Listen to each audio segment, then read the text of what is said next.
Hello, everybody. I think we're live. I think that's happening. There we go. Couldn't find the comments. Here, you want that? I do. Yes, thank you, Kimber. It's Ooh, probably should have used a different glass. causing dramatic lighting. Welcome. Thanks if you're watching our premiere.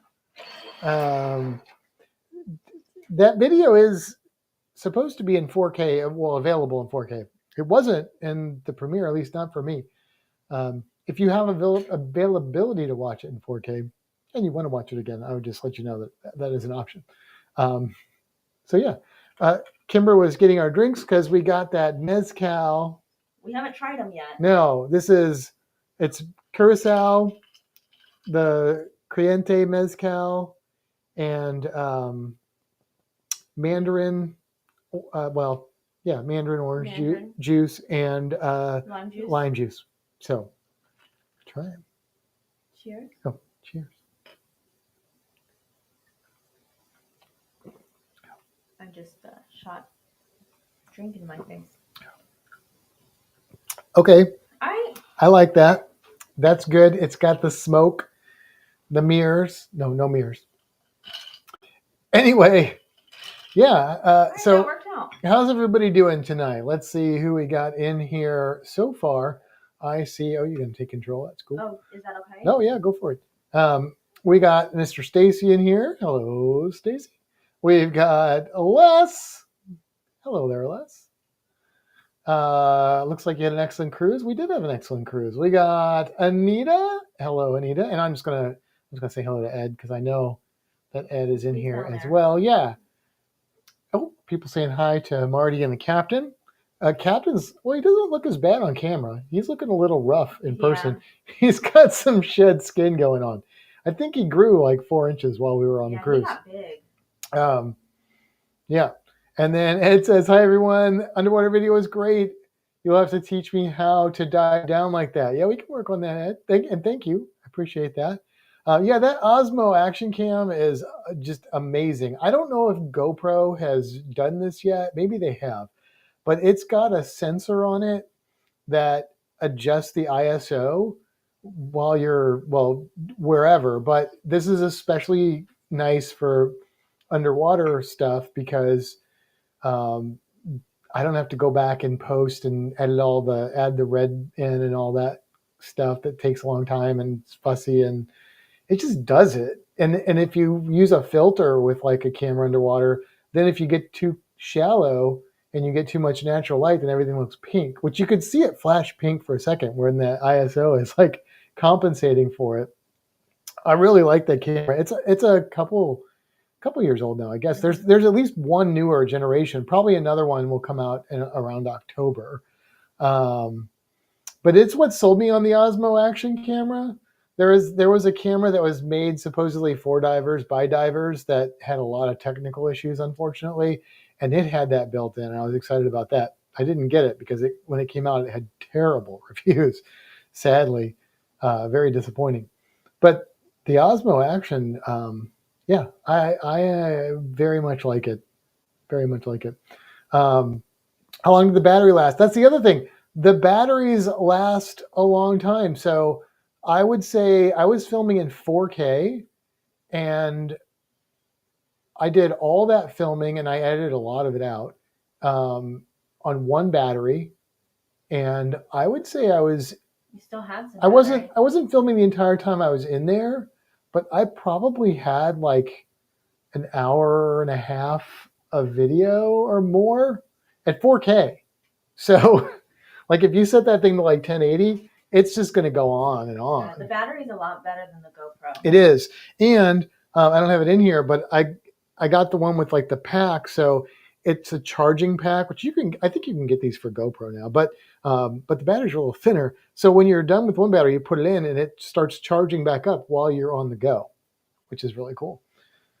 So yeah, it's pretty sweet. Marley was watching the underwater video with us. She loved it. Well, that's cool. I'm glad you enjoyed that, Marley. Yeah, we'll get you snorkeling someday, right? She wants to watch it already. Oh, cool.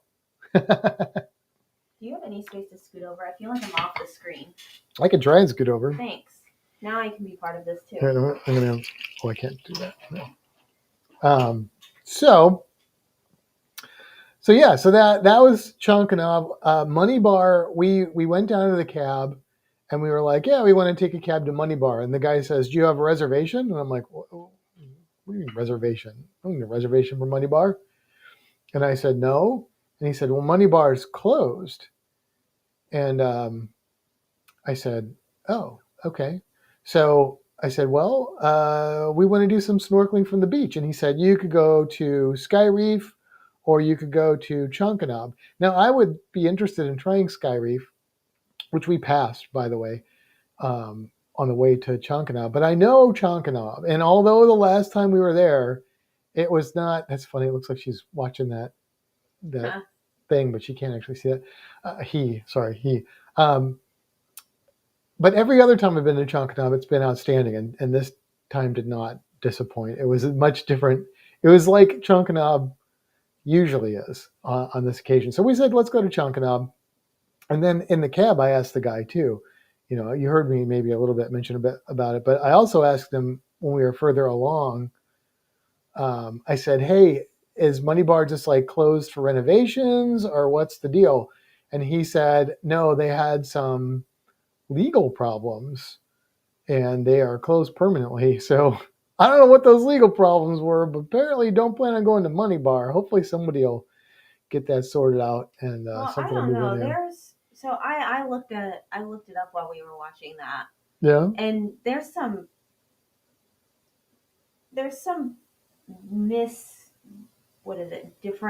differing things. Oh. Some people say that it's closed temporarily. Some are saying it's permanent closed. Oh. Some are saying it's not closed and that the taxi drivers are just trying to take you to other places. Oh. Well, that could be because he did say, do you have reservations? I know. Huh. So interesting. You know, we'll need to do some detective work on that then. I didn't realize that. So I don't know if Money Bar is closed, but I am glad we went to Chonkanab actually. And they took us in the back, which was kind of nice. I didn't even know you could do that. And we also found out when we talked to a dive guy there, and he's like, yeah, if you want to dive here, then let me know, and I'll get you a reduced admission rate into Chonkanab as well. But I think we are going to dive with that guy, but we're just going to go out on a boat with him. I think so. Ed says, I wanted to get another GoPro, but I'll be checking your camera out to buy. Yeah, honestly, I did a ton of research before I bought that one. And I mean, they both have, now I didn't look at last year's cameras, but you know, obviously they're both good cameras, but a lot of people were impressed with that Osmo the year I got it, which was, I think, like I said, 2 years ago. A lot of GoPro people were like, ooh, GoPro. If you're an underwater guy like me, it's a no-brainer. Like, it's not even a question. You just get it because it makes perfect sense. Stacy says DJI Osmo Action Cam is the best action cam right now. I think Matt has the 4, but the 5 is already out. Yeah, I think the 5 came out last year, and I don't know that the 3s were all that. I don't know they were bad, but they didn't have some of the features. But yeah, the battery life, the ISO sensor, it just really, really happy with this camera. It supposedly doesn't shut down from overheating like the GoPros have. I don't know if the new GoPros do that. They may have sort of that, but that was an issue when I bought this camera. And the Osmo supposedly didn't do that. Now, when you're filming underwater, that's really not a concern. So, Chunk a knob. Yes, that's mine, Randy. It's mine, not for what you think. But yeah, I recommend the Osmo Action 4, and the 5's probably better. So, Okay. I went to Facebook. The Money Bar's Facebook page on May 30th. We're back. The Money Bar is now open again. Oh. After a short closure for necessary maintenance, we are thrilled to announce that not the legal Money problems Bar is open once again. Okay, well, that's good to know. Okay. I'm glad, because Money Bar was cool. I mean, so on May 21st, Important notice, temporary closure for maintenance. Okay. And we were there on Yeah, we were there right then. what day? So the taxi cab driver maybe just didn't understand or got bad We were there information or something. we were there on the 30th, the day it reopened.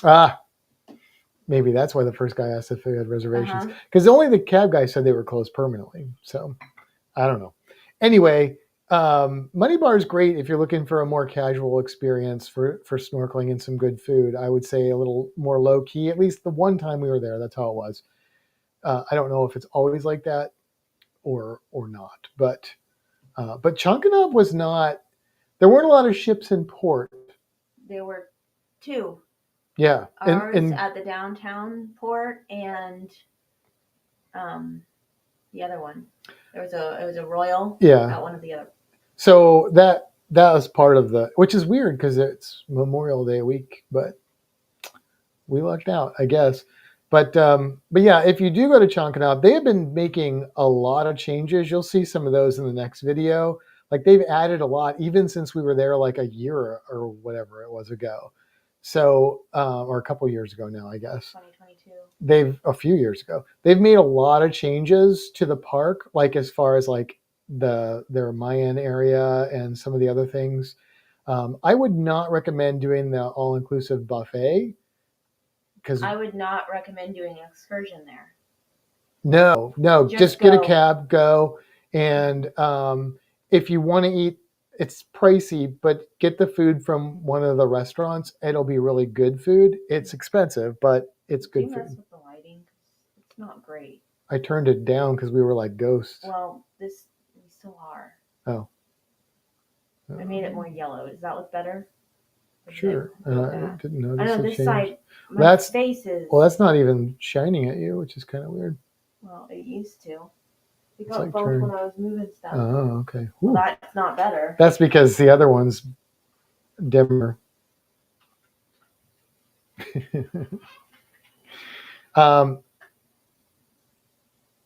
Anyway. Oh, Les must have asked how far. Yeah, you were talking about other stuff. Oh, okay. It took us 10 minutes to get from the downtown port to Chonkanab because I filmed the entire cab ride. I didn't put it in the video because who wants to watch 10 minutes of real-time cab ride? But I guess some people might. But it was like 10 minutes, so not bad. If you're at one of the other ports, it's like probably closer to 5 or 6. I think it took us 5 minutes to get to the other ports. Mm-hmm. Yeah, that sounds about right. It was $20 both way. Well, each way for the cab. Yeah. Yeah. And it might be a little less if you're at one of the other ports. I don't remember if I feel like it's 15. Maybe. She might save like $10 or something. If you share a cab with people, then you can bring your cost down too. Because we were in a van, but on our way back. Yeah, it was just the two of us. Yeah. So could have split that cost, I guess, mm-hmm. and it would have been cool. But anyway, so Chonkanab was cool. But we're going to talk about this cruise, which, there's a couple of things I'm going to rant about, but on the whole, let me just say up front, it was a really good cruise. It was a very positive experience, and I recommend MSC 100%. I would say that what type of visitors on that shoulder? I would say MSC is a really good cruise line from what my two experiences with them. That is a bearded dragon. This is the captain, so we've had Marty. He's still a young guy, but he'll get bigger than her eventually. Not Kimbra, but Marty. And Marty's looking quite slim, isn't she? She's slimmed down a little bit, and he is a translucent red phase. So right now he's in shed, so he's kind of dull. But when he fires up, he is like a deep red. His tail and his legs a little. Yeah, and this lighting is not doing him justice either. But yeah. Yup. Let's see. from the Carnival port, it's currently $18 to go to Paradise Beach, which is a little bit farther. So it's probably in that range then. Um, anyway, it's not bad. And like I said, or like Kimber said, if you go to Chunkanab or Paradise Beach, probably like you're going to save some money than if you book an excursion, and you're going to be able to go on your own time. And if you take an excursion there, you're still going to come back kind of the same way, like get a cab when you're ready to come back, typically from like to Chunkanab. And but if you go on your own, you can beat the crowd. So you can like get your chairs and stuff. Although there was plenty of chairs the day we were there, no shortage of chairs at all. But it's, I mean, they have, like, when you're ready to go, you just say, I'm ready, and they've got, like, a parking lot full of taxis ready, so they just call one over. So you don't need that excursion to get there. Yeah. And I honestly think it's probably cheaper to just either show up and buy tickets or buy it in advance. Sometimes you can go to their website and buy them in advance and get a deal too. But that's what I was going to look at. I was going to see right now if I go on. Yeah, but I don't know. So it's funny because when we were back on the ship, I heard somebody just complaining about Chonkanab. I mean, they hated it with every fiber of their being. Like they were just like going off on Chonkanab. But the story is, it was like a grandpa with like a very, very, like, I don't remember how old. I want to say like maybe 18-month-old or something, like really like a toddler. And they wanted a beach. Don't go to Chonkanab if you're looking for a beach. You got to do your research, know what you're getting. There's other places to go for the experience he wanted. They just didn't do their research. He's like, it was all rocky. I'm like, yeah, because that's how coral works. But if you want to snorkel, then Chonkanab is the place for you. It's the best beach snorkeling I've seen in Cozumel, really in Mexico, honestly, especially easy snorkeling, and it's just a fun atmosphere. You can walk around now. They got all these Mayan ruin things. It's really beautiful. There were lots of guys like doing maintenance to the plants and stuff, like watering, and they've just done a lot of work. They put a bunch of replica statues and stuff in there. It's just a really nice like nature walk now with some historical replicas. They had a little bit of that, but they've added on a lot.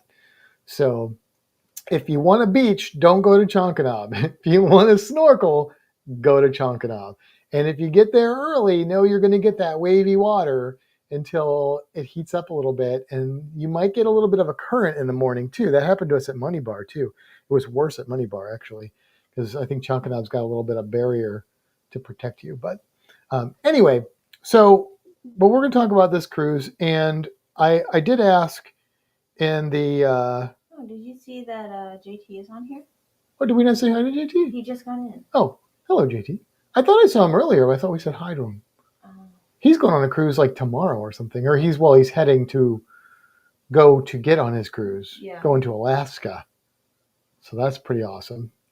So thank you for being here, JT, because I know you got probably a busy schedule. But I put out tonight, if you guys had any questions, of course you can ask questions now as well, but just wanted to see if we got anything. And I don't know if Adam's in here, but he asked how long the cruise was. It was a 7-night cruise. And did we see the captain? And let me just say this. What did he call himself? Captain Honey. Captain Honey. Captain Honey. He was an Italian guy. So he's Captain Honey because long flowing hair means honey, like. Oh, okay.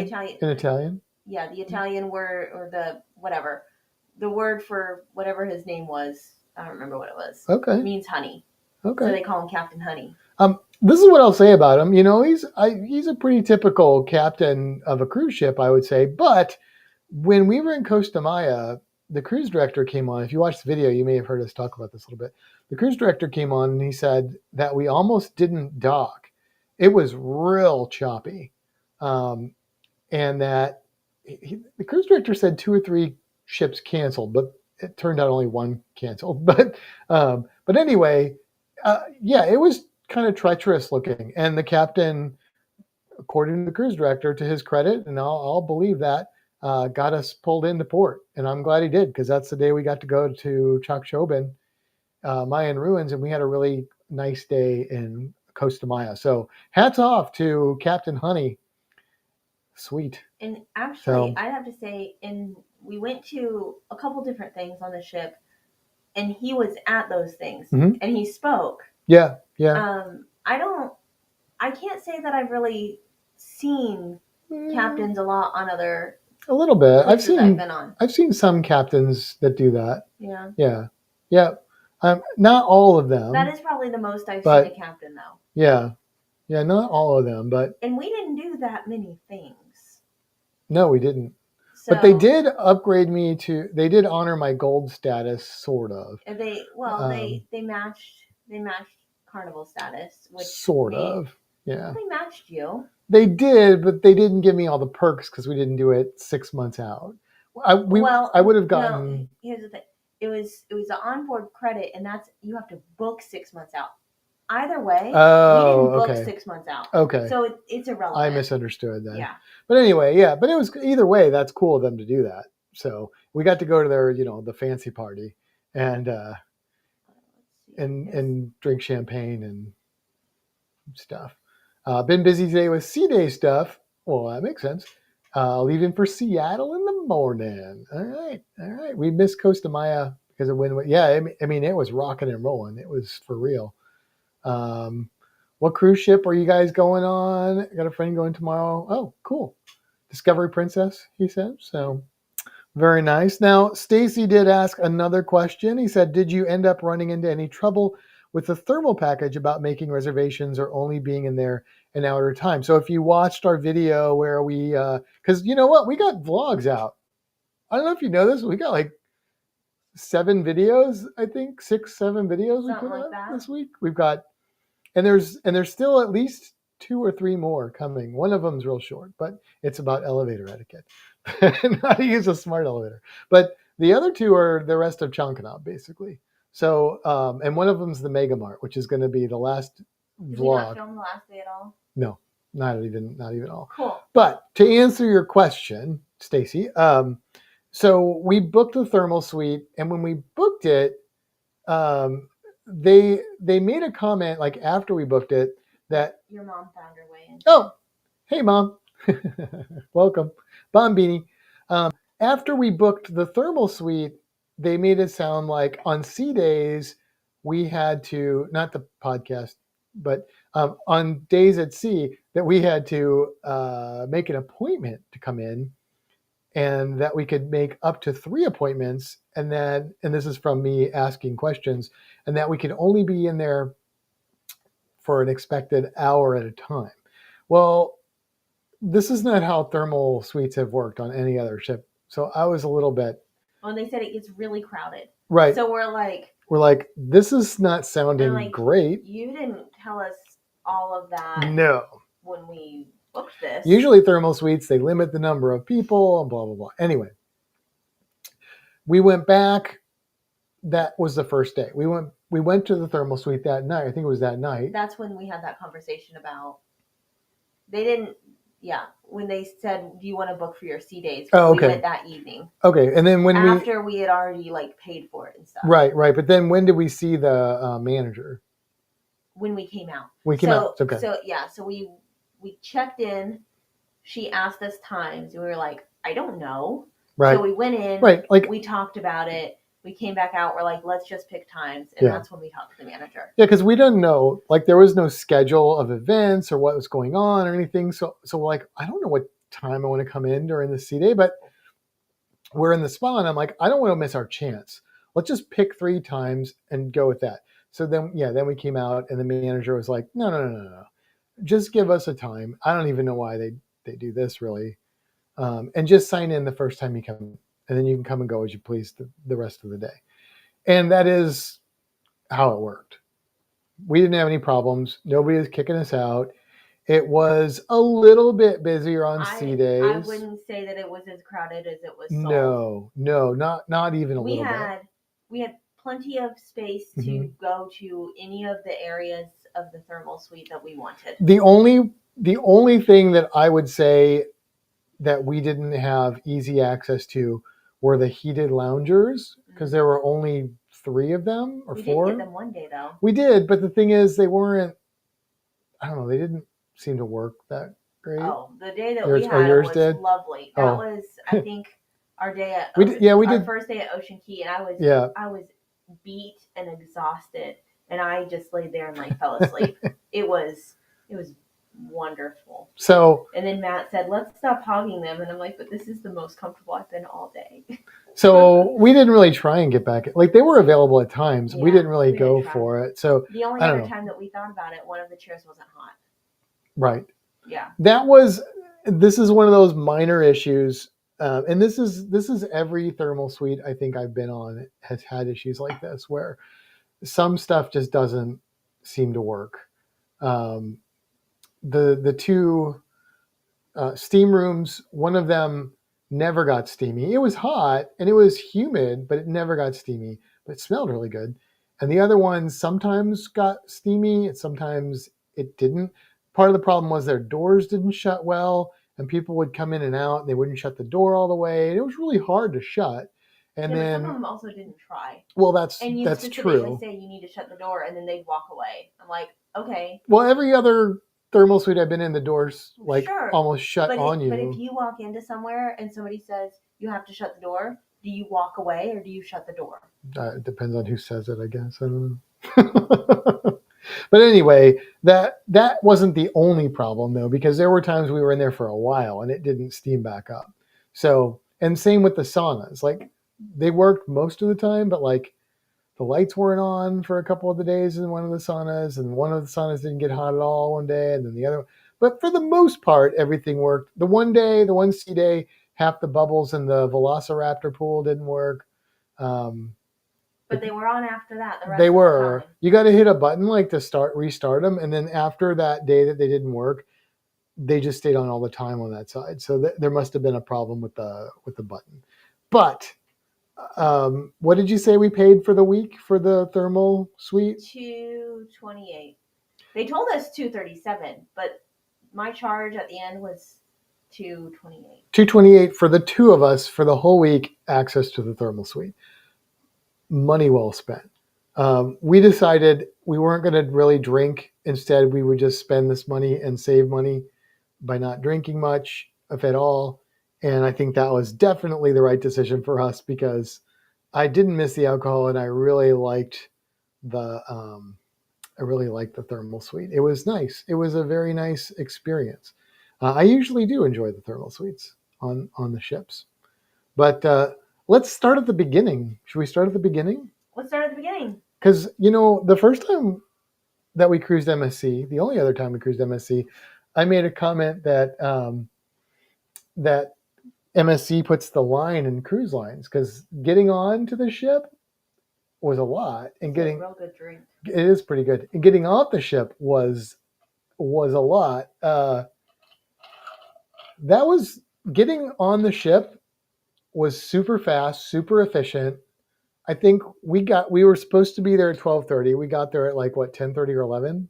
We walked on the ship at 11. We had to wait to get into the parking garage because we were there so early.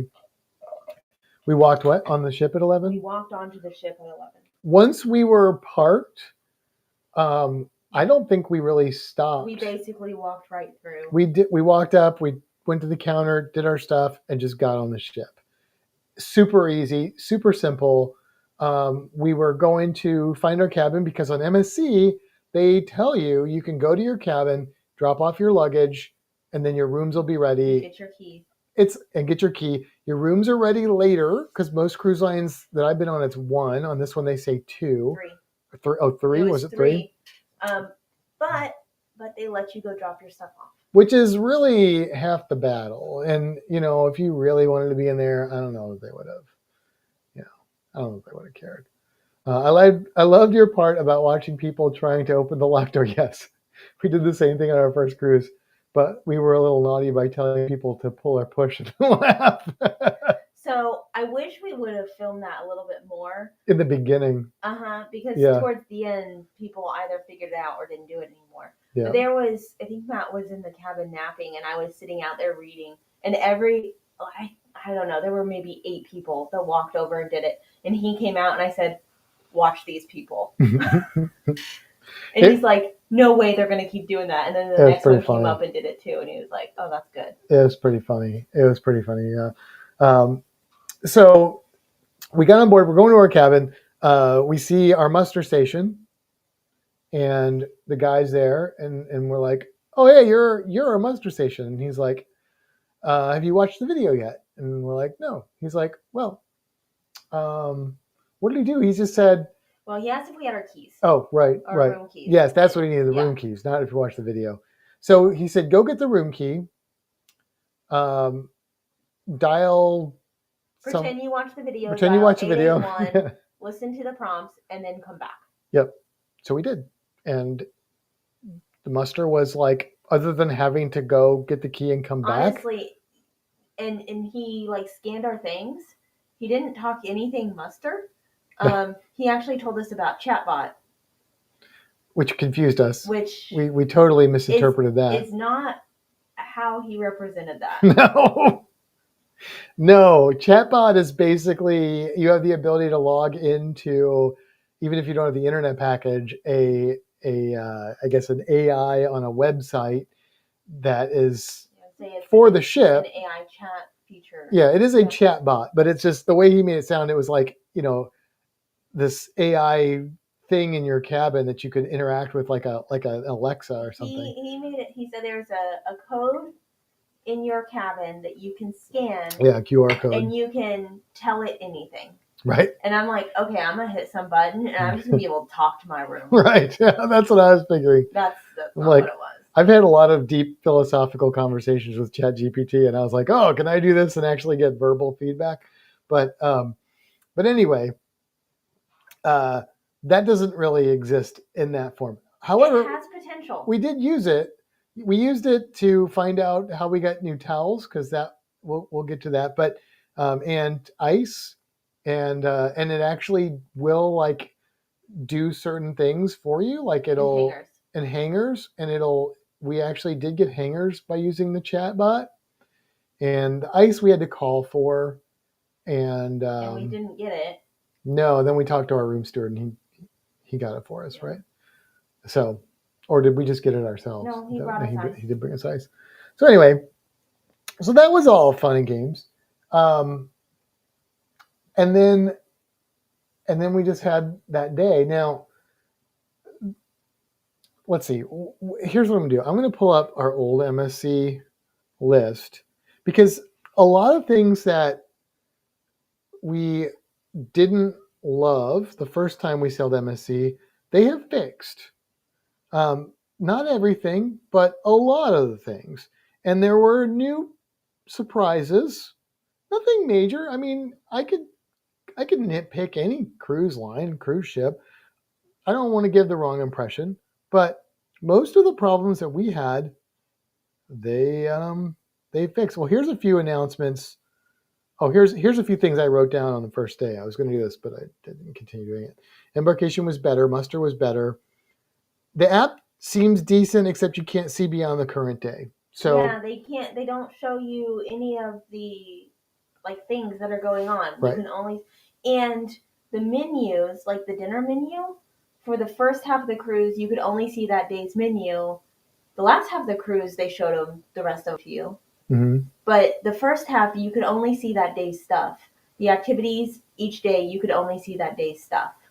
So that was kind of a bummer because we couldn't plan anything. Eventually, they showed the menus, but then like one of them was in Spanish or something. The desserts were in Spanish. So, which that's fine. Or at least another language. I'm assuming it was Spanish. We can work with that. But yeah, so but the app, other than that, was pretty good. Like I thought, really. Okay. I think there has not been. Oh, you think we lost our comments? So I think it's possible. I don't know. So we did change the plug that our internet I think is plugged into. No, I think so too. But I'm just saying, hopefully our internet will be good because we moved it to a different wall outlet. Oh no, there's not been any more chat. Okay. Okay. It's not us. They're It's just very listening to us. They're just quiet tonight. So one of the things that I said is that there was no shower gel in the last one, or shampoo. Maybe there was shampoo, but there was no shower gel. There is shower gel. It exists. That's a thing now. Shampoo. And shampoo. There is no conditioner. But No. That's the case for most cruise ships. Yeah, most of the time they have shampoo and shower gel. But I don't want to bring bar soap or soap with me on it. Which I did bring because I didn't know. Because I'm like, but it was a lot. I'm like, I said that. Listening intently. The internet has been good so far. Good. So there's hand soap in a pump, which I love that because I don't want to use bars of soap. I don't want to use the bar soap to wash my hands after I go to the bathroom. Like it was full. It worked. It was great. I enjoy that. So we got these bracelets. I don't know where they are, but I can go get mine. Anyway, it wasn't clear that we had to buy these bracelets. Like they're like, go to the photo thing and get your bracelet. And they didn't say anything about it costing money until right at the end. He's like, I'll just charge you a card. I'm like, wait, did you say charge the card? I'm sure at that point we could have been like, no, take your bracelet back. But we didn't. Here's a bracelet.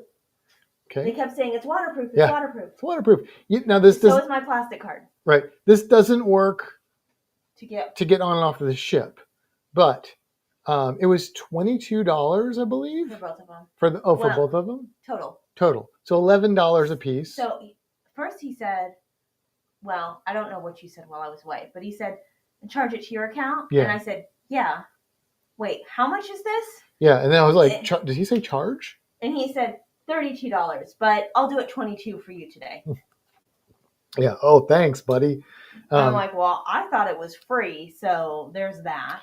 I don't regret getting them. If I would have known up front it was $11, I would say I would get that because it is really nice to be able to walk around the ship and not have to worry about a card that's going to fall out of your pocket.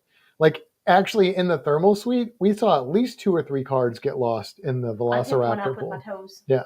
So the struggle was real. So it was nice to have that actually. And I like, because I usually wear mine with the lanyard, and like if it's windy outside, it's like blowing all over the place. Right. So that was kind of nice. And you have to have your card in the slot for the lights to work. So you can use this bracelet to get in and out of your room. So you can just leave the card in there if you want. Like I appreciate that they're trying to, save energy and stuff. So I do try and turn the lights off when I'm not in there. I don't appreciate that I can't charge devices when I don't have my card in there, but whatever. So most of the cruise lines do that now, I think, or the newer ships do. Stacy says, can they be reprogrammed to and used on your next MSC cruise? I don't know, but I don't know why they couldn't. So here's what I would say. Can they? Probably, because they programmed it there. Will they? No, they're going to sell you a new one. So I did have issues because we bought the bracelet and then my email came through that they upgraded me. So then we had to go to guest services and they gave me a new card, and then my card and my bracelet would not get me into our stateroom. So then we went back to guest services and they fixed my card, and they said they fixed the bracelet, right? Yeah. And then we went back up. They didn't fix the bracelet. The card was fixed. And then we went back down to guest services and they said, go to the photo place. So we went to the photo place, I think, and they said they fixed it, and then they didn't. And then we went back again and the lady gave me a new bracelet, and then it worked. So, I'm not gonna knock them for that. It's a new technology. I think they're kind of experimenting with it. I like it. I would gladly pay $11 for it. It'd be nice if they just worked it into the cost of the cruise, but I like the whole bracelet concept. I know that Princess Cruise, Looking forward to that because I know that's even more powerful. So pretty cool. Pretty cool. It does not seem like they can be used on the next cruise. No, I'm sure they're going to sell you a new one. It's not whether they can be, it's whether they will. My mom says cutting out because it's raining there. Yeah, I think our internet's doing okay on our end this time. Stacy says, does it have to be your room card in the light slot or another card work? Yeah, any card I think will work. I don't think it has to be the room card. Last time we were on Seashore, I think we used like a business card. Yeah. Yeah, so it doesn't. It's just that it's just convenient that you have your room card. And then we actually brought a business card of some sort along for that purpose. But then we just kept one of our room cards in there because we didn't need them because we had the bracelet. So, unless we were going off the ship, it was a non-issue. Ed and I have bracelets for Princess, and you just reuse them. The medallions are removable, so you can reuse them for your new medallion. Yeah, these are just built-in silicone things. Yeah. Like you can't. Princess is all in on that. You can bling them out and stuff like that. I'm trying to figure out what I can 3D print to put our medallions in. Yeah. I haven't come up with the perfect solution yet. Yeah. I have a note here. It says the buffet is still outstanding, and let me just tell you, I haven't been on Princess or on Celebrity, but I've been on Holland, I've been on Norwegian, I've been on Carnival, I've been on Royal, I've been on Virgin that doesn't have buffets, liars. Margaritaville. Nobody's buffet even scratches the surface of the ship's buffet. I've never been excited to go to the buffet. It is amazing. Like towards, because we ate so much food. I was so full all the time. I was never hungry. But I was like, let's just go to the buffet. I was willing and excited, well, as excited as you can be if you're not hungry, to go to the buffet. We ate dinner at the we never eat dinner at the buffet. We ate dinner at the buffet 2 nights. It may have only been one. One? Because we did the taco place twice. We did the taco place twice.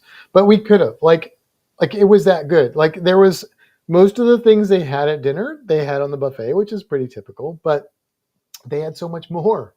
So much more. And the food is like very international. So they have your American stuff for those of you that want to do that. But they have purple ones. But they had I would have to decide between purple and pink. But they had a lot of Indian stuff. They had like kebabs, kind of more of like a Middle Eastern thing that I really like. I will say their pasta was lacking. Yeah, you didn't have the same experience with the pasta this time. Their pizza, though, I think is really good.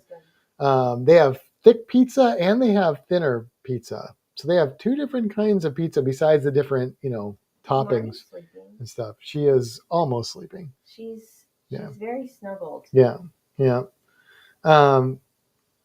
So yeah, but they just have, and I was telling my mom this, we called her on the way home, like the desserts on the buffet are really good. Like normally I just ignore the desserts. You all know how I feel about the oatmeal raisin cookies on there, but the desserts in general were really good. Like normally they're just like dried cake things and stuff. Maybe occasionally you find something, but for me, I have a sweet tooth, but it's more limited than my other palates.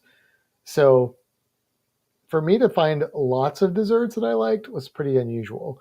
Their soft serve game is not changed. I thought it had on the first day. I thought they had figured it out. Well, it has changed. Has it? They offer it every day at lunch now. Okay. Yeah. Compared to like once, maybe twice during the cruise. So it has changed. Yeah. It just hasn't changed well. It's only at lunch, and it's only at 2 stations, and they serve it to you. And the line that builds up for soft serve is kind of ridiculous. Like you're going to wait 10, 15 minutes for soft serve. No, I don't personally like the chocolate that they have. It's a darker chocolate, so you may like it if you like darker, richer chocolates, but I don't. They I don't know if you could do swirl. I Yeah, guess you can. you get both. They didn't have strawberry though at You all. got swirl. Did I get swirl? Oh, okay. So you can get swirl.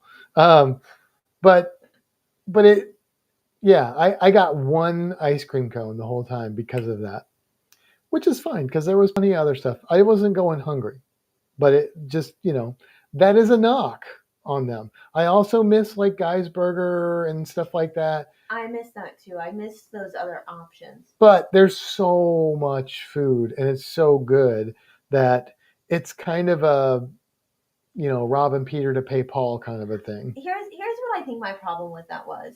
Like on a Carnival cruise, I'm like, I'm gonna go have tacos, and that's what I'm having. With the buffet, I had so much random stuff. None of it was like a proper meal that went together. I think that's the problem. I never felt like I had a subject of food. Yeah. I just had food. Yeah, it was all over the place. But I mean, like, so for example, they had cheese and like lunch meats. And so that's, Carnival has that. But Carnival usually has like cheddar cheese, mozzarella cheese, Swiss cheese, your basic cheeses. They had like blue cheese and smoked Gouda and Asiago and like brie. Like their cheese and meat game was like top shelf. Ironically, they don't have it on their MDR menu. There's no cheese plate on the MDR menu, sadly. But man, the buffet has got it going on. Read that so I can read it. Frequent soft serve is a must for me. Strike against MSC. It is a strike against MSC. It's not a. Oh, hi, Aaron. Hey, Aaron. It's not a deal breaker for MSC for me, but it is one of my main complaints. All right. So the last time we were on the ship, the people sailing were very international. There were Americans, but I kind of feel like we were maybe the minority. Like there's a lot of Europeans, South Americans, stuff like that. Which, hey, I like that. Immerse me in your cultural diversity. I appreciate that this is a big planet, and I want to meet people that don't just live here. But the problem I had with it was every time they made an announcement, they made it 5 times in 5 different languages. And that's not an exaggeration. I'm pretty sure it was 5 times. It was at least 4. And the announcements were not short. So you're talking about like 20 minutes of an announcement that should have taken like 5 minutes. And that's already a long announcement. They don't do that anymore, at least not on this sailing. It was much more of an American crowd, although there was still probably a little bit more, like foreign people than you would typically see on a Carnival cruise. So this is a little off subject, but kind of not.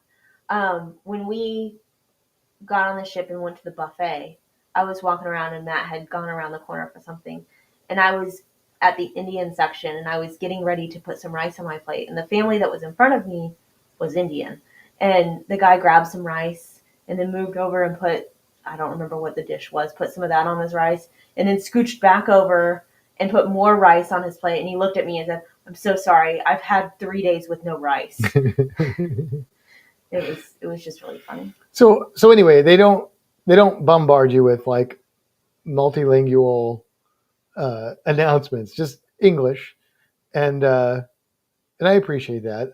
I don't know how well that works if you're selling MSC and you don't speak English very well. That might be frustrating for you, and I'm sorry for that. But man, it's a lot of announcements. So that was an improvement. They fixed that. One more thing that they fixed. Okay, so I've got a note about thermal spa, which we already talked about, but I do have to say, who uses a snow room? That was the other thing we watched. You could see from the Velociraptor pool, you could see the snow room. So we would like see every now and then we'd see people go in there, and then we would time it. We'd like count down how long they were going to be in there. We walked in there twice. We did. We were The in there. second time I could have stayed longer, but I had taken my shoes off. Yeah, so it was too cold on my feet. Yeah, like sticking. My feet were like sticking to the ground. So, hello, Virgil. 10 years ago, there was a baking controversy on MSC Nvidia. It was cooked European style, limp, not crispy. Oh, interesting. I would have liked to have seen both style. They didn't. They just had the American style bacon, which I am a fan of. But anyway, yeah. Who does that? Like, there was one dude that would go in there for like a few minutes. That was it. We saw him a few times. Same dude would go in there. I don't know. But anyway, crazy.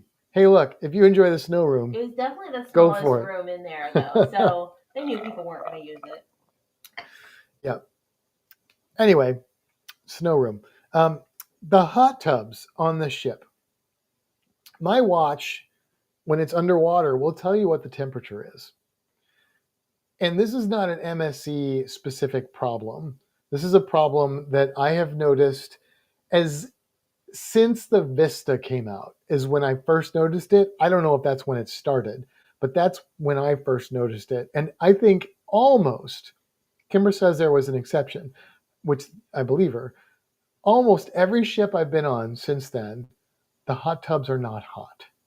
The hot tubs on this ship were 94 degrees. My body temperature is 98.6. Okay, 94 is not doing me a lot of good. In the thermal spa, which is sometimes where you get warmer, it was 95. It was literally 95, like consistently 94 and 95. So I don't know if it's because people drink alcohol and it's hot. And they shot up cold water. And now that doesn't always happen. Water. Apparently, you said the Margaritaville had hot tubs. The Margaritaville Islander had hot tubs. We'll find out in October if that's still the case. But yeah, and let me just say this too. We only went into 3 different hot tubs, right? The Velociraptor pool, the little hot tub that was outside for spa guests only, which was nice. We thought we'd use it more than we did. And then we went into one of the side hot tubs, which are really nice because they're like, you get a view of the ocean. They don't have the seats on either side. Really nice. Like the ones on Mardi Gras. But the ones on Mardi Gras have seats on both sides, don't they? Oh, no, that's a different class. Anyway, I don't remember if the ones in that were like this, but the jets in the Velociraptor, I know it's not called a Velociraptor pool, but I can't say Velociraptor. See, I can't say it. And the one in the hot tub outside for the spa guests. The jets on those things, they're going to kill somebody with them. Like, they were like, what's the geyser in what is it, Yellowstone or whatever? They were intense. Like, they will knock your glasses off your face. Like, they were insane. It was kind of cool, I guess, but like literally in the one outside, it was so like the water went up so high above the surface. Like, I couldn't even sit in it comfortably because I kept getting like water splashed in my face. I don't want hot tub water in my eyes and my mouth. Thank you very much. But yeah. Stacy says being in really hot water too long can be a health hazard, so probably just keep them cooler to avoid issues. That's my guess too, Stacy, and especially people drinking alcohol and then being in the heat. They probably had some medical issues, and now we can't enjoy nice things. But, could we at least get it to 99? Like, could I at least get it 4 points over my body temperature? I mean, actually, I want a cool body temperature. So even 98.6 would be warmer a little bit. Anyway, again, that's not an MSC problem. I've just noticed that on most cruise ships in general. Did you purposely skip number 8? Oh, I did not purposely skip it, but I was going to talk about it. But, okay, that's fine. But we'll get to that one, yeah. This is maybe like everything you're going to hear me say negative about MSC is petty. Not a big deal. I don't really care that much about it. I really enjoyed MSC. I really enjoyed the ship. This is the one thing. This is like soft serve for Stacy. This is the one thing that I think maybe my biggest issue with MSC that really affects my experience, and that is the fact that I cannot bring my own soda to put in my cabin. Um, Even if I had the drink package, I want cans of soda in my cabin that I don't have to pay $4 for. Um, I want to bring my 12 pack of soda. I want to stick it in my refrigerator and have that. MSC does not let you do that. They don't let you bring on wine. I don't personally care about the wine as much, but some people do.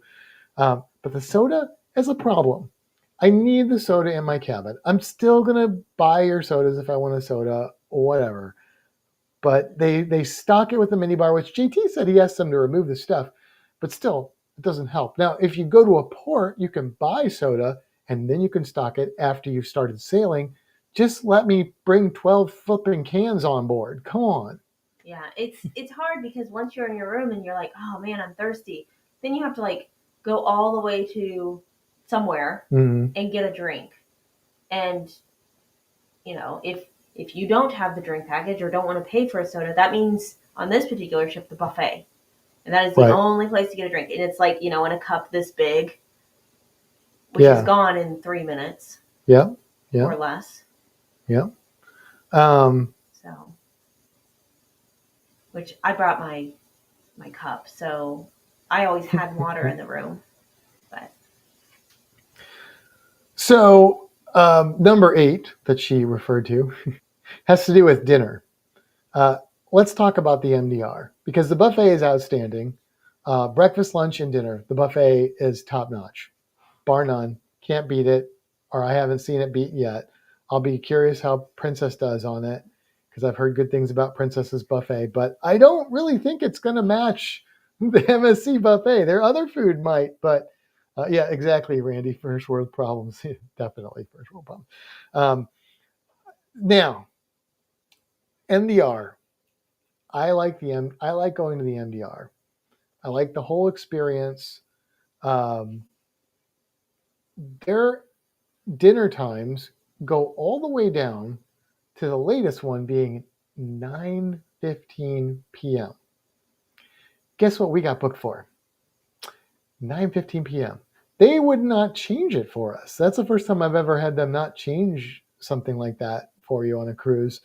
And now I'm curious, after we switched your status, if we would have gone back maybe to see if something would have changed. Perhaps. But you know what? I'm like looking out for the cruiser that doesn't have the gold status. Of course. So 9:15 is too late for me. At my age, I can't eat at 9:15 on a cruise ship. We get home and eat by like 5:30. Right. This is my old man time, I guess. It's too darn late. Like I could deal with 8. Like most cruise ships, late dinner is 8. 8:30 occasionally. Not my preference, but I could deal with that. 5 o'clock is pretty early on a cruise. Like I'd rather go somewhere in between, but 9:15, it doesn't. Who eats at 9:15? I mean, me when I was like in my 20s, but I didn't even do that. But it doesn't. It just doesn't work. It's just, and I will say this: the dining room was empty every night we were in there, pretty much. It was, yeah. It definitely was the lighter of the dining. Mm-hmm. Yeah, and there are some specialty restaurants on board. We did not eat at them, and the reason we didn't eat at them is the same reason that I'm going to also complain about the MDR. The MDR, depending on the night, there are dishes that are available. They don't have the Indian every night, which is a personal problem I have, but that's my personal problem. I understand that. You didn't even get the Indian. No, I didn't get it at all. Well, I got it at the buffet though. Well, right, but not in the MDR. They offered it twice. And yeah, it is heavy on the seafood. At least half of the options, if not more. There are very few nights on other ships when I can't find anything, appetizer, entree, dessert, that looks good to me. There were at least 3 of those nights on MSC, and I remember that being an issue last time. Now, when they have stuff that looks good, it's usually really good. And that's not always the case on other cruise lines. Sometimes it's like, oh, that looks good, and you try it, and you're like, oh. And sometimes it's really good. Their food, when it was something that looked good to me, it usually tasted really good. But heavy on the seafood. If you like seafood, this is not a problem for you. But I can't. It's not that I don't like seafood. Even it's that seafood makes me physically ill, so I can't eat it. Um, so yeah, so that doesn't work. Fortunately, the buffet is there, and the Mexican restaurant, which is the specialty dining that we did do twice, and it's the cheapest specialty restaurant. Because the specialty restaurants gives you the most food. Yeah, the specialty restaurants on this ship are not cheap. They're kind of competitive with other cruise lines, but I'd say maybe a skosh more, unless the other prices have gone up on the other cruise lines too, and I'm just not aware of it. But well, the other ones were, I think they were $55 if you purchase it on the ship. If you purchase it in advance, it was a little less. So that's kind of competitive, but it's not like on the other cruise lines where you buy a steakhouse dinner and you get the steakhouse menu. You get a limited steakhouse menu, but then you have the opportunity to upgrade to all these other things. And pay more. I don't want that kind of stress in my life. Just give me a price and let me pay it. So that's why we didn't go to the steakhouse. Because we felt like to get what we really wanted, it wouldn't have been $55. It would have been like $75. And that's too much per person. Yeah, I'll just go to Texas Roadhouse 3 times and get more food and like it better. So we didn't go to Hibachi. She wanted to go to Hibachi because the Hibachi is heavy seafood. And I know their seafood is kind of goes with Hibachi, but there wasn't a single option that did not include seafood. Every single thing. And maybe they would have exchanged something or whatever, but even like the appetizer was all sushi and sashimi. We would have, if we pre-purchased it, we wouldn't know what they could do. So then we'd have to wait to get on the ship and then pay more to do so. Right. So we're like, no, we ain't having that. We ain't having that. So. And then the other restaurant was a seafood restaurant. Now, right. Now the MDR staff that we had, the lady who was our main waitress, and then we had a gentleman who was our assistant. They were super friendly, super kind. Kimbra said some of the best she's ever had. And the bread was flowing. The bread on the MDR is good. It's varied. They put it on the table. They bring you more if you want it, or you don't even ask. They just keep throwing bread at you. You get bottled water, so they continuously refill for you, and or they set the bottle on. And then at the end of the night, when we leave, they'd give us bottles of water to take back to our stateroom. So there are some good things about MSC's MDR. If you like seafood, you're probably good. But I only have one complaint about our waitress, and I don't even want to complain to her about it because she was super nice. The first night that we ordered something that needed a temperature, Kimbra said she wanted hers medium rare, and I said I want mine medium rare as well. And I don't know if she heard that wrong or what, but she decided I wanted it medium well. So I got my prime rib medium well. Okay, whatever. I mean, I'm sure I could have complained and taken it, but that's not who I am. So once, that's fine. The next time that we ordered, it was the formal night, basically, which they call something else. Gala night. And it was a filet. I ordered it medium rare. I enunciated, made it very clear, and she literally repeated back to me, medium well? I'm like, no. Medium rare, just like her, medium rare. So eventually I got this across to her and I got it medium rare. I will say that steak was not good. We also got butter knives to cut it with. Yes, we did. Not a good steak. The next time we ate at the NDR, the last time we ate at the NDR, I think, we ordered the daily steak, which is a strip steak. again, I said medium rare. Mine came out medium well. Hers was delicious, looked great. Mine was like tough and overcooked. And again, I know I could have complained, and I'm sure she would have brought me another one. But that night, we were so full at 9:15. We shouldn't have even gone. I didn't want to order another steak and waste it because I couldn't have, even if it would have been the best steak I've ever had. I don't know if I could have really eaten much of it, and I didn't like need to just half do of it. our food was just tossed, at least half. We Yeah, were so full. it was bad, and that was not their fault. It was just like I've never been so full on a cruise like that. I haven't since I first started cruising. When I first started cruising, I ate like a hobbit, and then I learned my lesson. But we only ate 3 meals a day. Like we didn't eat yeah, all the time, but we always, and that's the fault of the buffet. Lunch, it is because lunch normally I get a guy's burger and fries, and I'm good. Right, you get a regular. This one, meal. I'm like, oh, I'm going to get this. Oh, that looks really good. Oh, what's that over there? And they have. Oh my God, I have to try that. And they have big plates. They had biscuits and gravy that actually were good on a cruise. It wasn't the normal biscuits and gravy, but they were it was good. A biscuit and there was gravy, and it wasn't a rock and goop. They had these like things in like pans or metal trays. Call them, like, skillet dishes. They were different every day. Every day was pretty for much each different. Meal. Yeah, and those skillets were really interesting. We ate some of them, and the ones we ate were pretty good. They also have bacon every day, and on their burger toppings. Their burgers are not great, but their burger toppings, they have bacon. And you can get the type of bacon for breakfast. It cooked. Yes, they had a variety of bacon. You get it yourself, so you could pick the floppy or the crispy or the whatever you want. So that worked out quite nicely, I would say. Our room steward, by the way, since I'm talking about the people that do such good service on cruise ships, I really appreciate the people that work on cruise ships quite a bit. Our room steward was very friendly. He was super nice. Really took care of us. So yeah, he was really good. Really, all the staff that we encountered were very friendly, very helpful.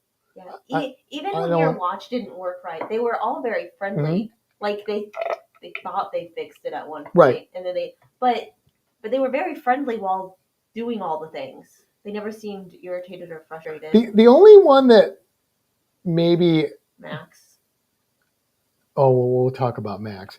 The only one that seemed indifferent, because Max thought he was real friendly, was the first night we ate at Hola Tacos. Our waiter, he just seemed a little lost or something. Like I don't think he was trying to be rude, but we got all of our food, right? We did. He just didn't seem like he was really engaged in his job. Which, hey, I get it. But he did his job. He did get his job. Is the MDR still dressy attire? Wasn't requested by guests dressed fancier than other cruises? No, I would say, and bear in mind, this one was more American sailing than maybe it has been in other sailings or in the past. I would say that the dress code that was one night, I think, was the same as Carnival or Royal or any of those. Yeah, I mean, it's pretty much. They tell you on the gala night that dress. If you want to wear a tuxedo, wear a tuxedo. If you want to wear a button-up shirt or a polo, wear a button. Like do what you do. You do you. I wish I could remember what they specifically stated, but it was something like, dress whatever formal means to you, or whatever gala night means to you. That's how you dress. Yeah. I'm just looking at my notes from the first one. Yeah, the room itself was nice. The bed was decently comfortable. It wasn't the most comfortable cruise bed, but it was it was fine. I wear my watch when I sleep, and it tracks my sleep. I apparently did not sleep as well as I thought I did. Because when I checked my sleep, there was a lot of awake time. Yeah, you were having some back pain too. Last cruise, it was my back pain. This cruise, it was your turn. Fortunately, your back pain was not as bad as mine on this cruise. No, but this but week it was. it's if it was like this week, last week, it would have not been good. Yeah. Because this week has been really bad. Yeah. So hopefully you're on the mend from that. The balcony in this room was huge. We had extra space because we were kind of on like a corner thing. The view was weird. You can kind of see that But from we had some of a our great videos. view to that door. We did. I don't love that you could see other people that much, but it did make for some interesting people watching. But the size of the balcony itself was In just the room, that extra great. little corner in the room, like we used it pretty much for storage. Yeah, we threw our snorkel bags there. But it was really nice to have that, to not have to figure out where to shove our bags. I'm gonna get bit if I keep doing this. Yep. Look at him sticking there. I'm sorry, buddy. I'll give you some worms soon. And Marty's fast asleep. Yeah, she is. She's so snuggly. I have a note here that the closet's in. There's more. Sorry.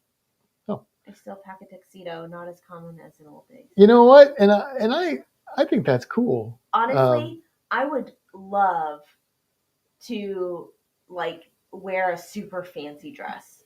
I would love to, but what I don't want to do is pack it. Yeah, that's the thing. Yeah. So let's see. Like, it was so fun. Now that it was a little bit different, but when the wedding cruise, like it was so fun to walk around in the wedding dress because it was like fancy.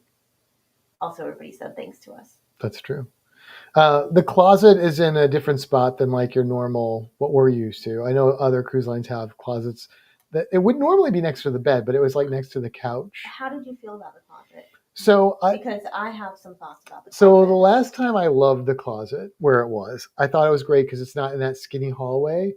This time I liked the closet. My problem was it's got sliding doors and then drawers on the left side.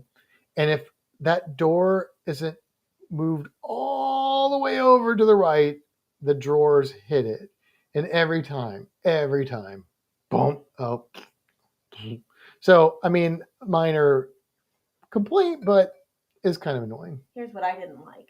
There was only one section for hanging clothes. Oh, that's true. I would have liked it's perfectly fine for my clothes to be with your clothes, but I like that this is my section and I can keep all of my stuff however organized I want to do so. And this is your section and you can keep your stuff organized however you wish to do so. Yeah. And we couldn't do that in this situation. Like I had my drawers and you had your drawers. Honestly, but everything else was together. The closet honestly didn't have a lot of storage. It didn't. It was quite small. I mean, it worked fine, but like if you are a person that packs a lot of clothes, that might be an issue for you. Yeah. There's no song and dance at dinner in the MDR. Closet just like yours on the Celebrity Eclipse. Okay. Yeah. They made it very clear the time was going to change when we were going to Costa Maya. So last time there was no smoking in the casino. Now, we didn't really hang out in the casino, but we did walk through it a few times. And we could smell it. And it is definitely smoking in the casino now. And it even comes out into like the other, kind of some of the other hallway areas. Yeah. The level above, because it's all open. That's where we were mostly when I smelled it. What they did, which is really odd, is the bar that we hung out in so much last time, which is their sports bar, they have added slot machines and gambling stuff in there. And there was a little room next to it that I had like a pool table or something, a couple other things kind of like that. That stuff is no longer there. That stuff is moved somewhere else. And now it's, slot machines with a sign that says like no smoking. It's kind of weird. Yeah. Like it didn't seem to fit properly. Yeah. So it's kind of weird, but I hate changing times on a ship. I love the Carnival doesn't do that. Yeah, the only thing is, I will say this, Stacey, when you're in port, it can mess you up because then they got the local time and stuff. It wasn't bad. They made it very clear. I think that's the key is making it clear so that you are sure and confident of what time everybody has agreed They to. mentioned it everywhere. Yeah. They said it on the announcements. They said it in shows. They had it on the TV. They put it in the app. They made it very clear that the time was changing. Yeah. And the app and the TV also changed properly. Yeah. Last time we were on something where there was some kind of weird time change, not everything changed. And there was a lot of confusion on which thing we were supposed to be following. Right. And that was not the case this time. So we knew when it was changing the first time, and we knew when it was changing the next time. Yeah. I just need to know. I just need to know. And then when I second guess myself, I need to have something to reassure me that I'm right. That's the most important thing. Because we did get messed up one time at an excursion in Cozumel over that. So it messed us up. There are water slides. We did the water slides, 2 of the 3. The third one's kind of smaller. One of them is a tube slide, very fun. One of them is a no tube slide, not my favorite. I know Stacy, I think, feels the same way, and probably some other people, but whatever. It's a water slide. What's weird is that they still make you sign a waiver and wear a bracelet to go down the water slides. The first time we're on the ship, we didn't know that, and we like climbed all the way to the top, only to find out we had to go back down and do that. I don't know why they're the only cruise line that has you do that. It's kind of annoying, but I guess they have to do it for some reason. I don't know. We ordered some virgin drinks, which were delicious. They were also the best drinks I've had on a they were $11 though for a virgin drink. Yeah. Come on. But most of their drinks this time had gone up to like $14. Like some were 12. No, 16. No. 16, yeah. But like the basic, like an espresso martini was $16.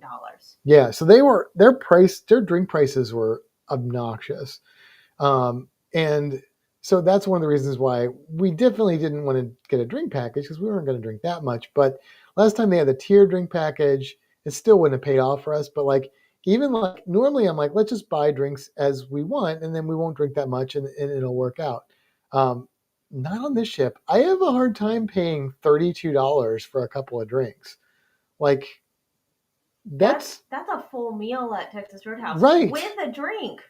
Yeah, like with a soda drink. Yeah, I mean that's too much.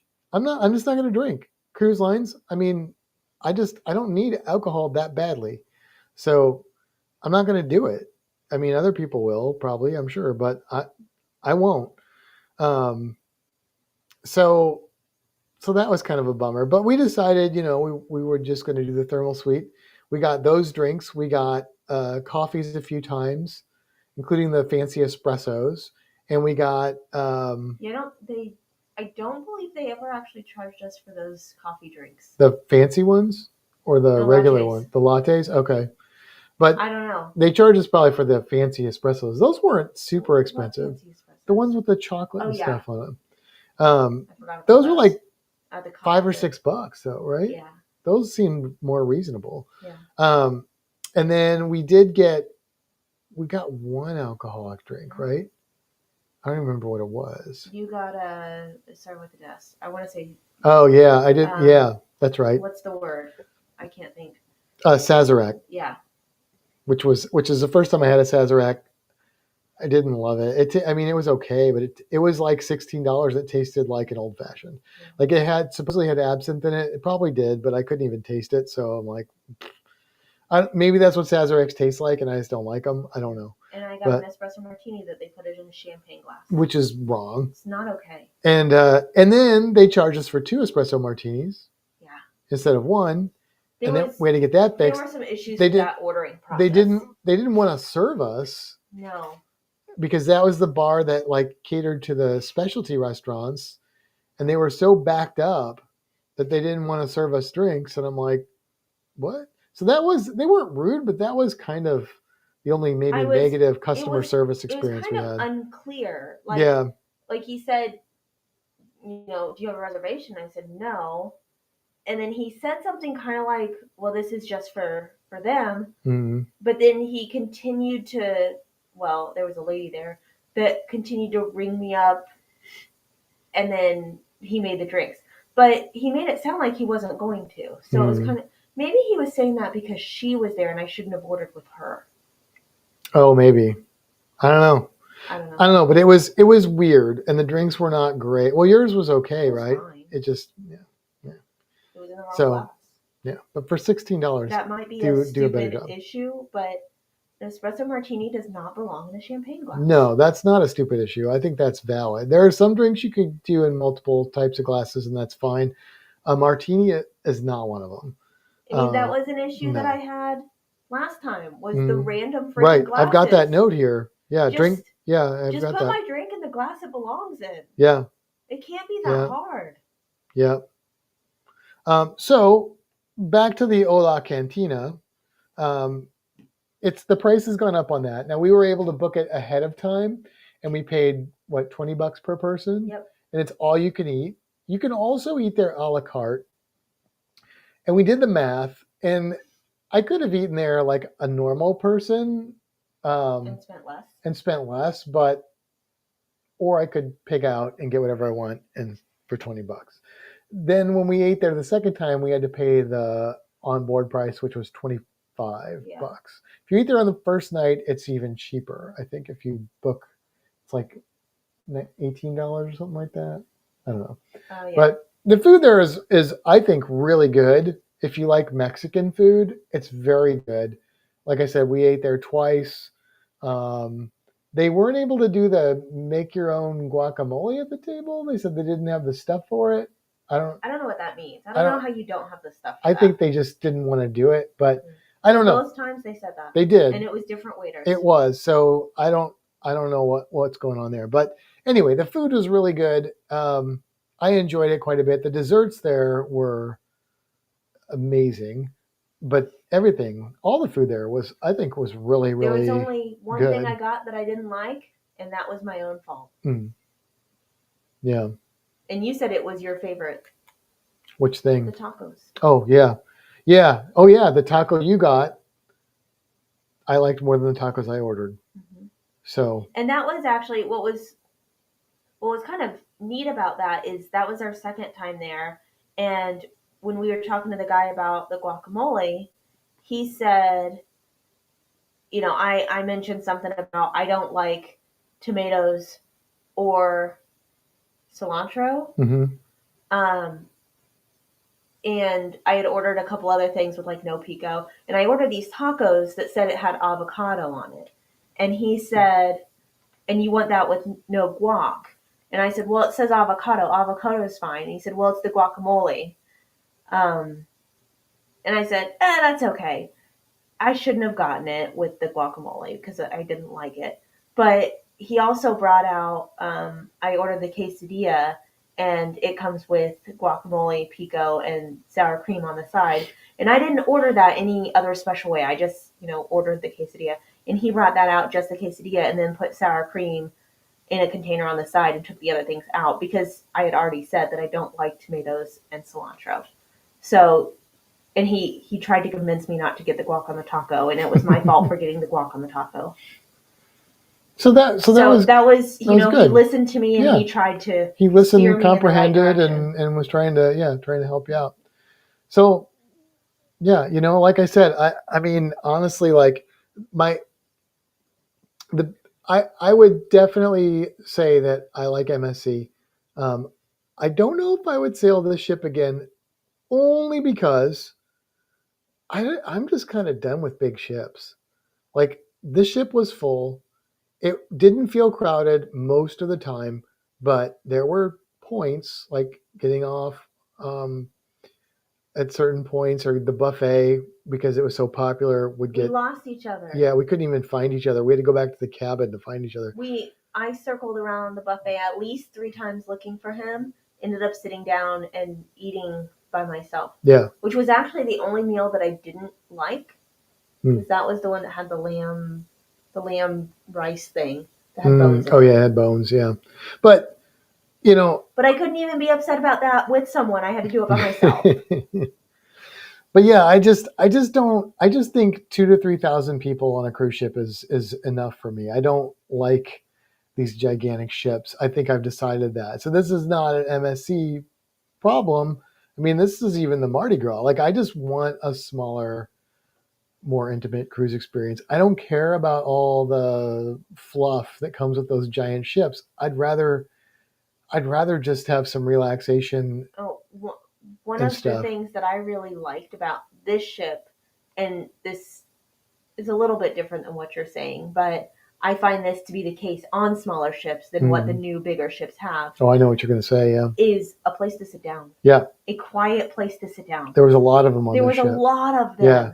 Because they had, so they have the cabaret area, and during the day, when there's no activities going on in there, it's empty and it's quiet, other than babies and children running around playing hide and seek. But I loved it in there. We sat in there multiple times. Yeah. And you drew and I read. Even when we went to the Brooklyn bar, it was quiet in there, and there was lots of places to sit, and it was reasonably comfortable seating. So it was really nice to have a place to sit. Yeah. Because I remember the last couple of cruises that were on ships like that, I was like, I just want to sit down where there's not music blasting in my ears. Yeah. Yeah. Yeah. And this ship does do a great job on that. Yeah, it absolutely does.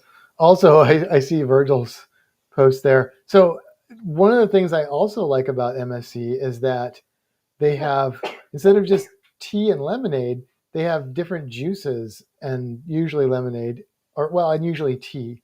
So sometimes they have lemonade and tea, but sometimes they had like different, the first day and I think the last sea day or last day, maybe breakfast, they had mango, which I love mango, but they also had, like, I want to say maybe passion fruit, strawberry kiwi. Yeah, maybe that's what I'm thinking. Strawberry kiwi, pineapple. So I like that. Like, I also for me, appreciate that because I don't like tea, right? Which means my only other option is lemonade. You're not a big lemonade fan. I'm not a big lemonade fan, which means my option is water. Right. And water's fine, but that's why I started drinking the Circle water bottles, which was wonderful for me on this cruise because I was able to fill up my big water bottle and have the Circle drinks. But normally I'm just stuck with lemonade and water, and I'm not a huge fan of either of those. Which, by the way, let me just say this, because all the cruise lines watch this. You guys need to start putting water bottle fill stations and ice stations on their ships. In more than one location. Some cruise lines don't want you to fill your water bottles at the buffet with the water thing, which is probably a hygiene thing. Then give me a place to do it. But like, people are there forever filling their water bottles, so it's annoying for us that are not filling it. People that are filling it are annoyed because it takes forever to fill it. Like, it's a thing. Water bottle fill stations are a thing. Make it so,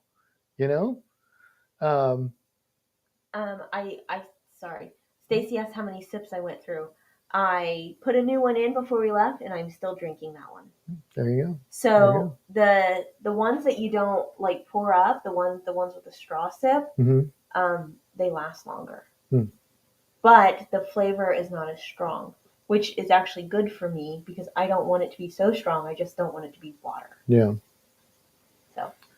So the ship was great. The crew was great. The food was overall great. I really did enjoy this cruise. Ocean Key, we were there overnight. We were so excited about that. And it was cool to be there and not have to worry about, missing the ship. Unfortunately, the day we were there, the first day, it was very choppy. So, but at least our ship didn't, float away. That's true. Which happened a week later. That did happen a week later, but I mean, the snorkeling was not like it was the first time we were there. I couldn't even really get into some of those areas, because it was just so churned up. So that was unfortunate, but that's not Made MSC's up for it, fault. Chonkanov. Yeah, we did. And those creepy statues on Bimini Beach were really cool at Ocean Key. Yeah. So that's not, there is, but, and that's something to keep in mind. Like, let's say that you went to Chonkanab on the day that we did the last time, or you went to Ocean Key this last weekend. You might get the impression that the snorkeling there is terrible. And it might be terrible, or it could be that you were just there on an unfortunate day. So, do some research and maybe give things another chance if they aren't great and you've heard that they are, is what I would say. We didn't see the sharks, which is kind of a bummer because there's 2 lemon sharks that apparently have been growing up on the island, which is really cool. We did go back out at night and we watched the lighthouse show, which was pretty cool, I think. I mean, it didn't last that long. It's like 10 minutes or I don't think it was that long. 15, I think it was 5 minutes, which I thought it was longer, but it was neat. It was different. It was unique. Nobody else does that. Nobody else does that. You're right. Nobody else does that. The next day, I would have gotten back in the water. We were there until like 11. I think all aboard was 11:15. Yeah. But that was it. No, it was the first night. I think when you were fixing your watch, your bracelet. Kimbra found there's a little area by the photo place. It's for the MSC Foundation. Which, here's one. Sorry, real quick about that. So the last time we went on this ship, we kept seeing things about the MSC Foundation, but it was just like a random half sign here, right? Or they had like there was a little bit of coral stuff going on, products and stuff. Yeah, I'm talking about on the ship itself. Oh, gotcha. Some products, but you couldn't buy any of it. You couldn't find any of it. There was no information anywhere. And I was like, man, I really want to explore this more. Like, I really want to know what the MSC Foundation is really doing. So when he was getting his bracelet fixed, there was a little stand like right across, and there was a guy there, and it was open, and they were selling products. And you can continue. So she talked to this guy, whose name was, what was it? Max. That's right. And Max is a lively fellow. And he's like, oh, you can go on this tour of the island. He's talking about, oh, we're doing all this coral conservation, blah, blah, blah. So when I'm done, she's like, you got to talk to Max. So I go over there and Max does his spiel. Basically, he says, if you buy a shirt for $15, that proceeds go to the MSC Foundation. And you meet me on the second day. We're at Ocean Key, and I give you a tour of the island and talk about our conservation stuff. That's fantastic. I'm like, that's amazing. I can't wait to walk around and you tell me all the things that this island is doing and what MSC is doing. I'm like a cruise line that is taking actionable doing actionable things for coral conservation. That's wonderful. That's phenomenal. I love that. So, okay, Max. Then he's like, well, I've only got XXL and small shirts or mediums. Yeah. I'm like, well, that's not going to work. So he's like, well, you can buy a hat. So I bought a hat, which I think is a lady's hat because it doesn't fit my head. But, and the other question was, because you were like, well, this is our second sea day. I want to make sure there's time to get back in the water. Yeah. So the question was, well, how long is the tour? Right. 40 minutes. 40 minutes. Oh, okay, cool. Great. We'll have like 3 hours or something like that. It starts at 8:30 in the morning, 40 minutes, plenty of time to get back in the water. Yeah. Well, it would be a couple hours. So, okay, great. So we meet Max at the theater. She's like, I wonder how many people will even do this. There was more than expected. Probably, 10, 15? Something yeah, like that? Probably closer to 15. I'm like, that's cool. People, out of 4,000 people, 15 care about coral conservation. That's pretty good in my book. How many of them just showed up because it was on the schedule? Oh, was it? And how many of them actually purchased the stuff? Oh, I didn't even think about that. Yeah. I'm going to pretend that they all did, just to make myself feel better. We're going to talk about that. Yeah, we are going to talk about that. And hello, Darian. Hey, Darian. You're about to hear my conservation rant. So we go on this tour, and it turns out glad to hear you're enjoying our videos. It turns out this tour is like, well, first of all, I'll cut Max a little slack, although Max thinks he's pretty slick. It's his first day on the ship. He just got on the ship, but he's like, this is his first time on this island. Yes, but he's like, don't worry, I know the island. Great. Okay.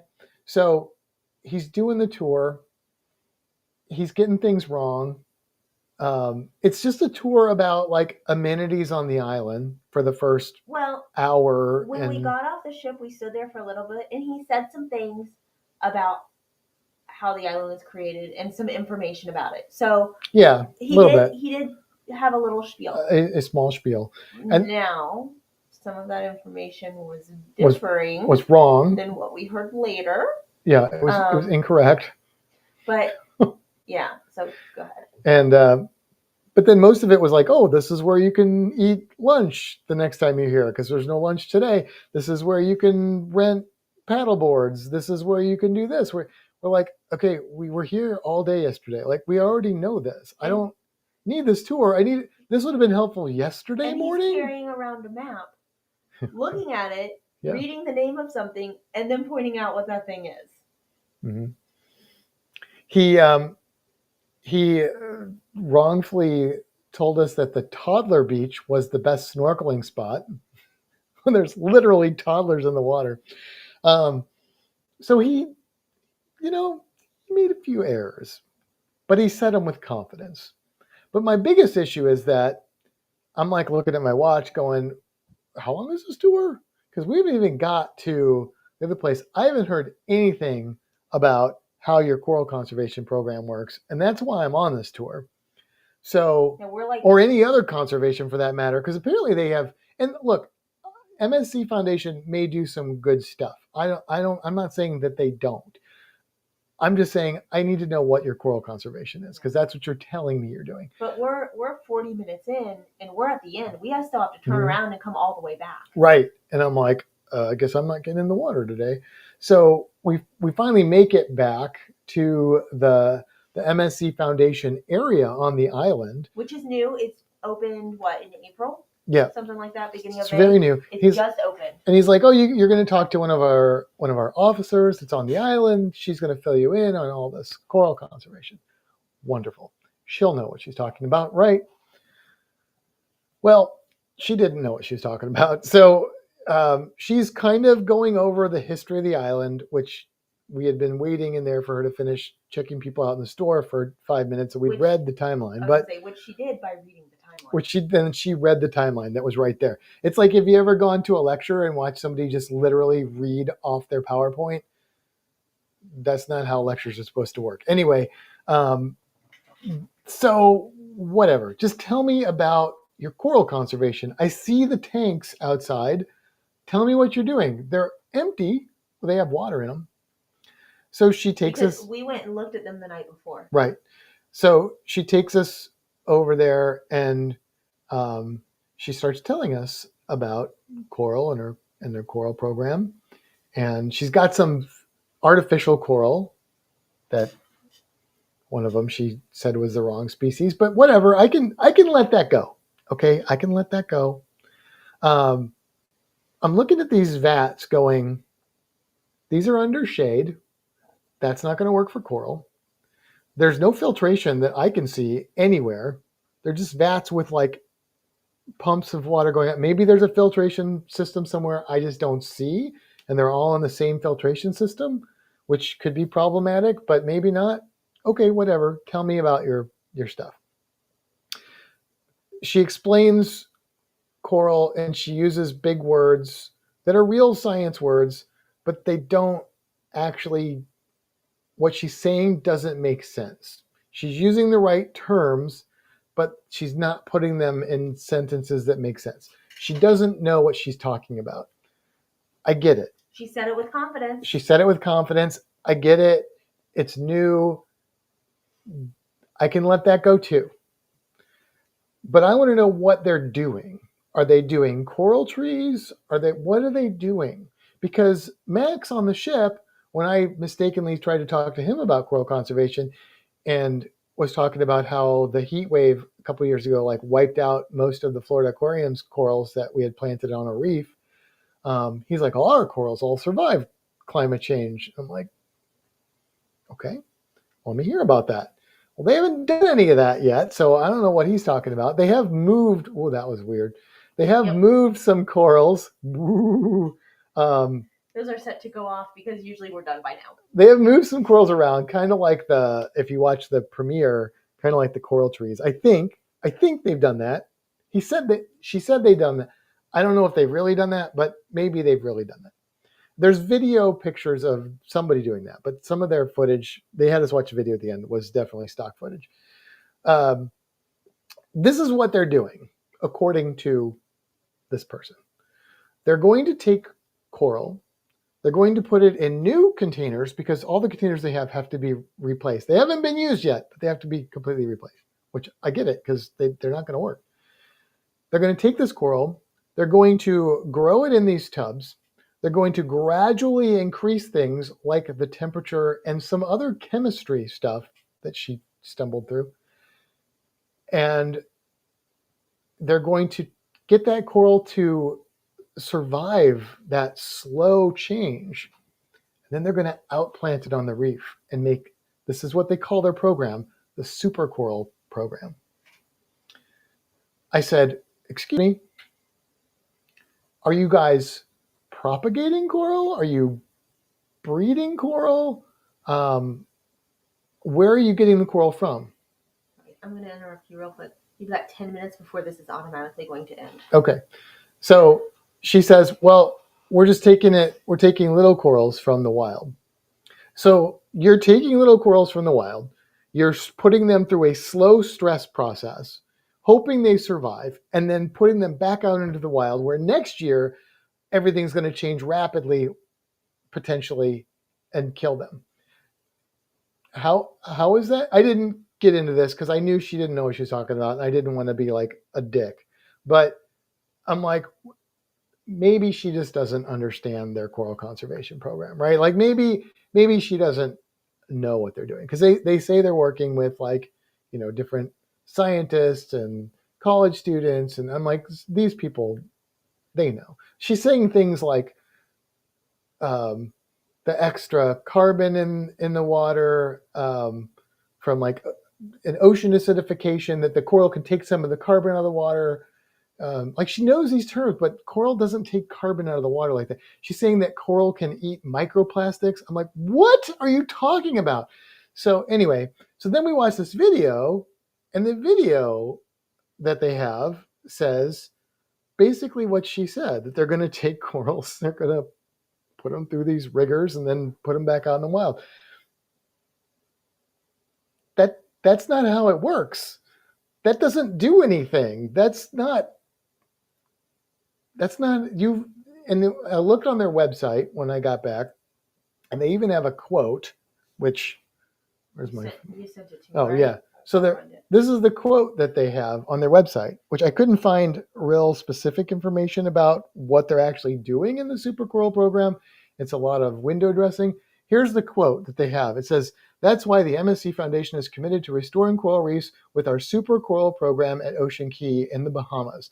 According to conservation scientists, the key to reversing rapid decline in coral reefs lies in assisting corals' natural selection processes by establishing certain hardy species and varieties dubbed supercorals, which are more resilient to severe environmental stresses like extreme heat." The key term here is natural selection, which requires reproduction, sexual reproduction, not cloning of corals. Anyway, sorry. Stacy, I came back and I asked a couple of my coworkers, I said, let me run this by you to make sure I'm not missing anything. And they had the exact same comments that I did. And my boss actually said, you should write them a letter. So I went to their website and I found a contact thing, and I typed out a very polite inquiry about it. I have not heard back. If I hear back and they tell me, no, those people didn't present it correctly. You misunderstood. I hope that's the case. I do, because what they said they were doing doesn't make any flipping sense. My other problem with it was that their conservation messaging, which is a very big part of my job, about coral was recycling and limiting plastics. Okay. That's not really a big coral conservation issue. It's a big seabird, sea turtle, other problem.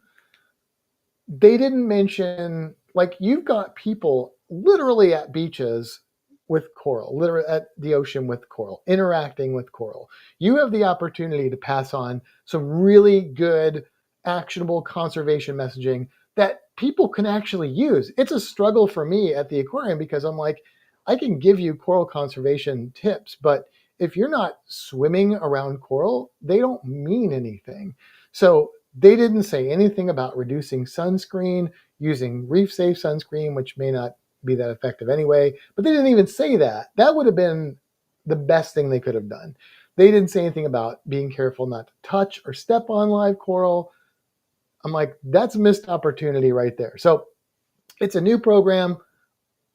Hopefully they will get back to me and they will clarify some of these things. And if they do, I will make a video and I will kiss their boots if they are doing legitimate coral conservation. I hope they are. I hope I am wrong. But I was, as you can probably tell, I was a little upset about that. So there you go. There you go. All right. Read all the Aaron stuff. All right. Aaron. Hello, Aaron, by the way. We just went to Bonaire a few weeks ago and went snorkeling via private tour. We went snorkeling over some fencing type structures. Can't remember the name. And they were coral conservation. So, more. Okay. Projects. It was cool to see. Some were heavily filled, others not so much, but neat to see. So, hold on, there's more. Oh, I think this needs to be addressed as well. So, okay. Aaron. Also, hi, Cruise Nuts. Hey, Cruise Nuts. Most likely what you saw, which I've seen in ACIs, we do this in Florida. They do this. I've seen it. What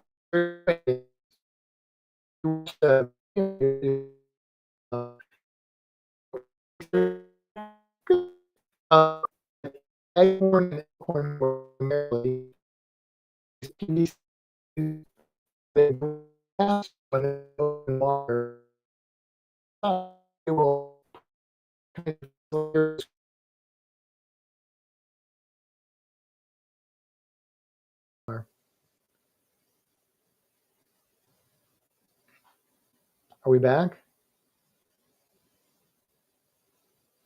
Are we back? I think we're back. I think we're back okay. too. I don't know. Sorry about that. It was our first problem with the internet tonight. I thought maybe we haven't fixed it. Anyway, those cages you saw, I don't know when it froze.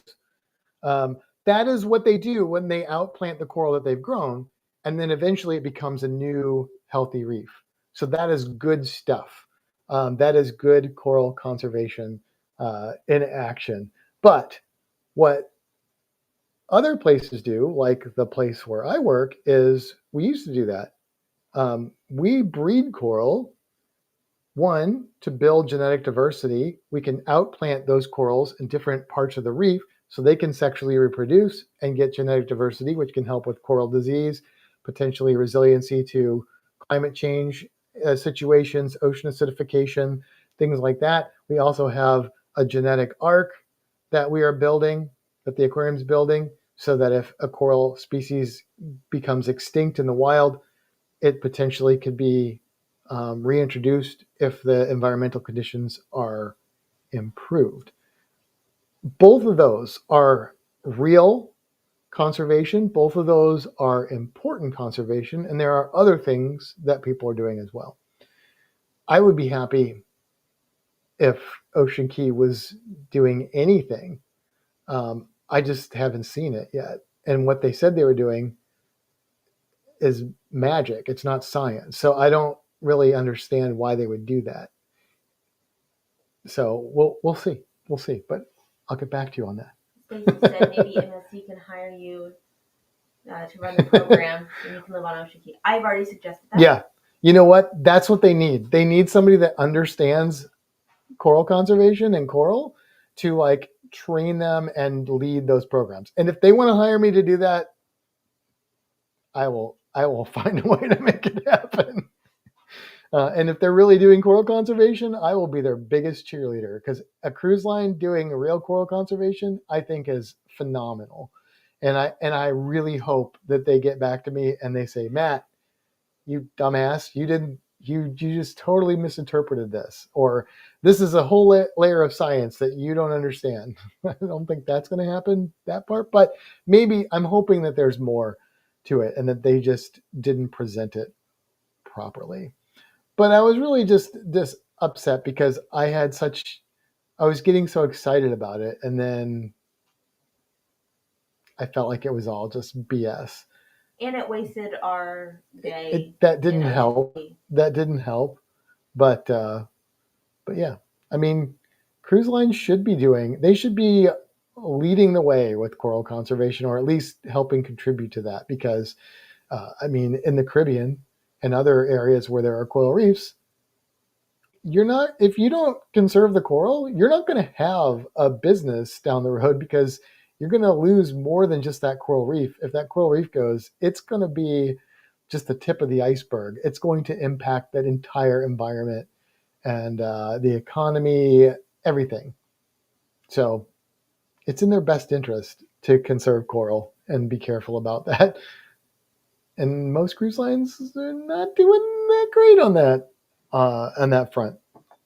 But, I believe people can make good decisions and change things. So we'll see what happens. All right, I guess I better sign off before they cut this off. We're running out of time. But thank you guys for hanging out. If you guys have questions, leave them on Fantastic Cruising Community, or send us a message, or put them in the comments of the videos.